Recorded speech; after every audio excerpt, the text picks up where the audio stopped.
কোটা সংস্কার আন্দোলন ঘিরে সহিংসতার ঘটনায় জামায়াত ও এর ছাত্র সংগঠন ইসলামী ছাত্র শিবিরের জড়িত থাকার অভিযোগ করে আসছিলেন সরকারের মন্ত্রীরা। এমন পরিপ্রেক্ষিতে গত সোমবার আওয়ামী লীগের নেতৃত্বাধীন 14 দলীয় সভায় জামাত শিবিরকে নিষিদ্ধ করার বিষয়ে একমত হন ওই জোটের শীর্ষ নেতারা। আওয়ামী লীগের সভাপতি ও প্রধানমন্ত্রী শেখ হাসিনার সভাপতিত্বে সেই বৈঠক অনুষ্ঠিত হয়। জোটের বৈঠকে সিদ্ধান্তের 48 ঘণ্টা পর সরকারের নির্বাহী আদেশে জামাত ও ছাত্র শিবিরকে নিষিদ্ধ করা হলো। আদালতের রায়ে নির্বাচন কমিশন 2013 সালে জামায়াতের নিবন্ধন বাতিল করে। জামায়াতের পক্ষ থেকে হাইকোর্টের রায়ের বিরুদ্ধে আপিল করা হয়েছিল, তবে আপিল বিভাগ 2023 সালের 19 নভেম্বর জামায়াতের আপিল খারিজ করে দেন। ফলে দলটির নিবন্ধন বাতিলের সিদ্ধান্ত এখনও বহাল রয়েছে। 1971 সালে মহান মুক্তিযুদ্ধে যুদ্ধাপরাধের দায়ে জামায়াতের শীর্ষ নেতাদের ফাঁসির রায়ও কার্যকর হয়েছে।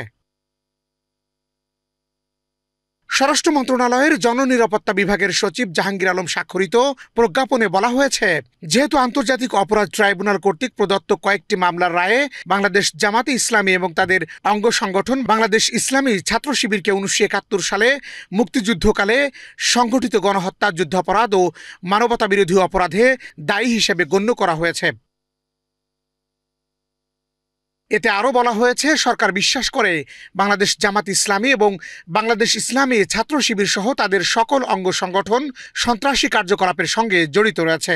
তাই সরকার সন্ত্রাস বিরোধী আইন 2009-এর ধারা 18(1) এ প্রদত্ত ক্ষমতা বলে বাংলাদেশ জামাত ইসলামী এবং বাংলাদেশ ইসলামী ছাত্র শিবির সহ সকল অঙ্গ সংগঠনকে রাজনৈতিক দল এবং সংগঠন হিসেবে নিষিদ্ধ ঘোষণা করে এবং উক্ত আইনের তফসিল 2-এ বাংলাদেশ জামাতি ইসলামী ও ছাত্র শিবির সহ সকল অঙ্গ সংগঠনকে নিষিদ্ধ সত্তা হিসেবে তালিকাভুক্ত করে, যা অবিলম্বে কার্যকর হবে।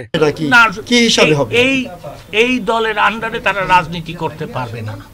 এবং তারা যদি দেখেন, আবারও আমি বলছি, বাংলাদেশে আইন আছে, তারা যদি বাংলাদেশের কোনো আইনে অপরাধ করে থাকে অবশ্যই তাদের বিচার হবে।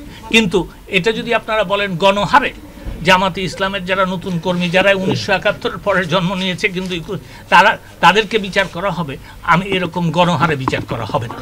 এর আগে আইনমন্ত্রী জামাত নিষিদ্ধের বিষয়ে গণমাধ্যম কর্মীদের অবহিত করেন।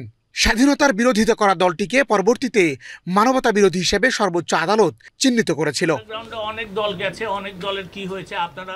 বাতান বিপ্লব, এশিয়ান টেলিভিশন, ঢাকা।